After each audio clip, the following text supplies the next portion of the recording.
Students, बच्चों, हमारा ये जो health physical and yoga education जो पेपर है बच्चों, इसमें आज का जो हमारा विषय है वह है बैलेंस डाइट, संतुलित भोजन।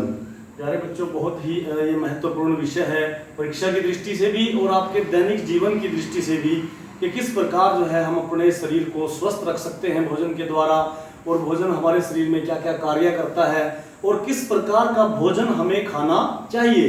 यह सब बातें बच्चों हमारे दैनिक जीवन से संबंधित भी है और परीक्षा की दृष्टि से भी यह जो क्वेश्चन है बहुत ही महत्वपूर्ण माना गया है।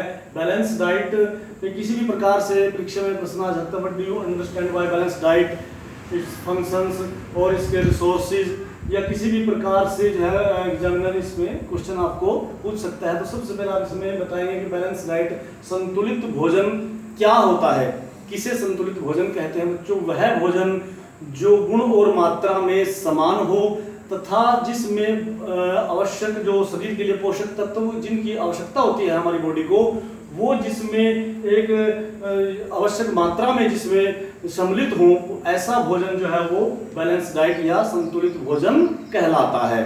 जिसको बच्चे खाकर जो है हमारे शरीर को अच्छी से ऊर्जा प्राप्त हो और जिन भोजन के जिन तत्वों की हमारी बॉडी को आवश्यकता है वह सब पोषक तत्व जिस भोजन में समान रूप से मिले हुए हों, उस भोजन को हम बैलेंस डाइट, संतुलित भोजन कहते हैं।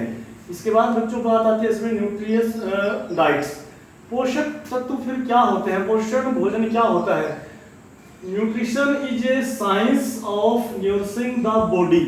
पोषक जो है हमारे शरीर को पौष्टिकता प्रदान करने का विज्ञान है एक प्रकार से, यानी कि वह भोजन जिससे शरीर को पौष्टिकता प्राप्त हो, जो बॉडी को जिस पोषक तत्व की आवश्यकता है वह पोषक तत्व कहाँ से प्राप्त होगा, किस भोजन का कौन सा रूप, कौन सा अंग, कौन सा आहार खाने से जो है वह पोषक तत्व शरीर को प्राप्त होगा, यह जो विज्ञान है वो बच्चों न्यूट्रिशन डाइट्स में हम बच्चों को समझाते हैं, पढ़ाते हैं। और न्यूट्रिशन भोजन जो है वह शरीर को पौष्टिकता प्रदान करने का एक विज्ञान है। बच्चों, भोजन के बहुत ही आवश्यक पोषक तत्व हैं हमारे इसमें जो बतलाए गए हैं आहार में, उन सब पोषक तत्वों से युक्त जो भोजन कहलाता है वही न्यूट्रिशन डाइट कहलाता है। तो वह आवश्यक पोषक तत्व जो हमारे शरीर के लिए हमारे भोजन में जो प्रतिदिन की मात्रा में होने चाहिए वह कौन से हैं? तो इसमें सबसे पहले जो पोषक तत्व आते हैं बच्चों, प्रोटीन्स, उसके बाद कार्बोहाइड्रेट्स, फिर फैट्स, वाटर, विटामिन्स और मिनरल साल्ट्स। ये जो आवश्यक पोषक तत्व हैं बच्चों, ये एक भोजन के लिए बहुत ही जरूरी है। प्रत्येक व्यक्ति को इनकी मात्रा, उचित मात्रा में इनसे मिश्रित भोजन देना चाहिए। तो इसमें हम आज चर्चा करेंगे बच्चों प्रोटीन्स की। प्रोटीन्स की हमारी बॉडी को बहुत अधिक मात्रा में आवश्यकता होती है। हमारे जो कोशिकाओं का आधार है प्रोटीन, एक प्रकार से तंतुओं के निर्माण में आवश्यक है। जितने भी हमारे टिश्यूज हैं उनके निर्माण में, हमारी कोशिकाओं के निर्माण में, हमारी कोशिकाओं का बेस आधार है प्रोटीन। और प्रतिदिन व्यक्ति को जो है एक प्रोटीन की मात्रा अवश्य ही उसको चाहिए, कैलोरीज के रूप में जो है वो प्रोटीन बहुत जरूरी है हमारी बॉडी के लिए। तो इसकी जो प्राप्ति स्थल है बच्चों, हमारे जैसे सोर्सेज कहाँ से हमें प्राप्त होता है, दूध हो गया और बच्चों हमारे दालें हो गई, सोयाबीन हो गया, इस प्रकार के फलियां युक्त मटर भोजन जो सारा हो गया, उससे हमें प्रोटीन्स जो है प्राप्त होता है। यह हमारी बॉडी में क्या क्या कार्य करता है, इसके क्या फंक्शंस हैं प्रोटीन के बच्चों, यह शरीर की वृद्धि और विकास के लिए आवश्यक होता है। और शरीर में जो सबसे मुख्य कार्य इसका रोग निरोधक क्षमता को बढ़ाता है हमारे अंदर, बॉडी के अंदर ये, और शरीर का जो है तापमान उसको भी ये बनाकर रखता है हर प्रकार से। और टिश्यूज के निर्माण में जो है बहुत ही, कोशिकाओं के निर्माण में जो प्रोटीन्स महत्वपूर्ण भूमिका निभाता है। तो इस प्रकार प्रोटीन्स का भोजन में मिश्रित होना, मिलना बहुत जरूरी है। इसके बाद बच्चों आती है बात कार्बोहाइड्रेट्स की। कार्बोहाइड्रेट्स जिसे हम सुरक्षित भोजन के रूप में भी कह सकते हैं, यह सुरक्षित भोजन है एक प्रकार से।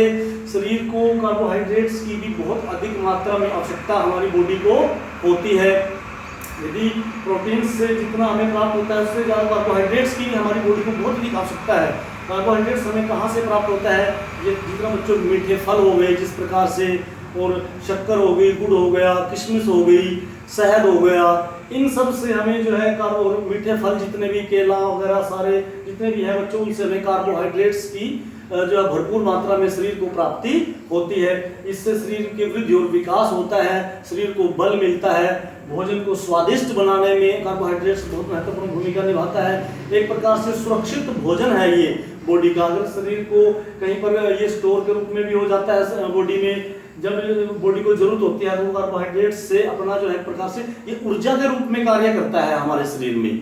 तो बच्चों इन सब से जो है कार्बोहाइड्रेट्स की भी हमें बहुत अधिक मात्रा में आवश्यकता होती है। तो हमारी बॉडी को प्रोटीन्स के साथ साथ कार्बोहाइड्रेट्स की भी जरूर हमें अपने भोजन में मिश्रित करना इसको चाहिए। तो मैंने बताया कि इसके जो रिसोर्सेज है, ये स्रोत हैं इसके, जो हमें जितने भी हमारे मीठे फल हो गए, शक्कर, किशमिश, ड्राई फ्रूट्स, उन सब में जो है कार्बोहाइड्रेट्स की भरपूर मात्रा पाई जाती है, जो हमारी बॉडी के लिए बहुत ही, हमारे शरीर के लिए बहुत ही महत्वपूर्ण भूमिका निभाते हैं। शरीर की वृद्धि और विकास के लिए बहुत अधिक आवश्यकता इसकी होती है।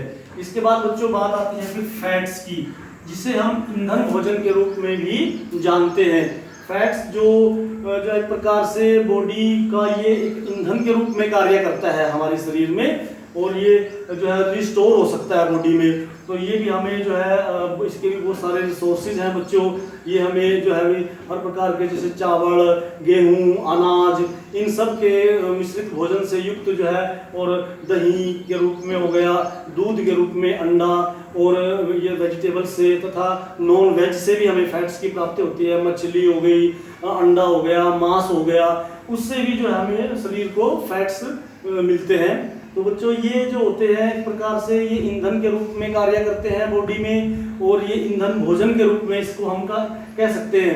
तो इसकी भी हमारे शरीर को बहुत अधिक मात्रा में आवश्यकता होती है। जो लोग बहुत अधिक शारीरिक परिश्रम करते हैं, शारीरिक कार्य जो लोग करते हैं, तो श्रमिक जो, उनको फैट्स की बहुत ज़्यादा आवश्यकता होती है, और वो बच्चों जो है इस प्रकार के भोजन से जो है फैट्स प्राप्त कर सकते हैं, और उनकी बॉडी में ये ईंधन के रूप में कार्य करता है। तो शरीर में जो पोषक तत्वों की हम बात कर रहे हैं, प्रोटीन्स, कार्बोहाइड्रेट्स और फैट्स, ये बहुत जरूरी है। इसके बाद बच्चों नेक्स्ट हमारा आता है वाटर, जल जिसे हम कहते हैं। वाटर का भी हमारी बॉडी में उतना ही महत्व है जितना इन सब पोषक तत्वों का है, क्योंकि शरीर का जो 75% भाग जो हमारा है बच्चों, 75% जो भाग है वह जल के रूप में ही विद्यमान है। तो जितने भी हमारे शरीर में जहरीले तत्व पैदा होते हैं, इन सब के खाने से जल जो है उसको बाहर निकालने में सहायता करता है। शरीर के तापमान को जो है, टेम्परेचर को सम रखता है। तो और जितने भी हमारा जो भोजन है उसको सुपाच्य बनाता है, पाचन प्रक्रिया को दुरुस्त रखता है। जल शरीर का जो 75% मैंने बताया कि बच्चों भाग जो है जल के रूप में ही है। इसको हम जो है तरल रूप में जो पीने में जिस पानी को प्रयोग करते हैं उससे हमें इसकी प्राप्ति होती है। तथा जैसे तरबूज हो गया, खरबूजे हो गए, खीरा हो गए, इन सब में भी जो है भरपूर मात्रा में जल की मात्रा पाई जाती है। इससे भी हमें हमारे शरीर को जल की प्राप्ति होती है। तो बच्चों जल जो है वो शरीर में क्या क्या कार्य करता है, शरीर के, जैसे कि मैंने बताया, शरीर के तापमान को ये एक लेवल पर रखता है, शरीर से विषैले तत्वों को बाहर निकालने में सहायता करता है, भोजन को पचाने में हमारी सहायता करता है, तथा जो है जल का हमारे शरीर में बहुत अधिक महत्व पाया जाता है। प्रतिदिन व्यक्ति को, एक स्वस्थ व्यक्ति को 4 से 5 लीटर की मात्रा में जो है वो जल अपने दिन में उसको लेना चाहिए।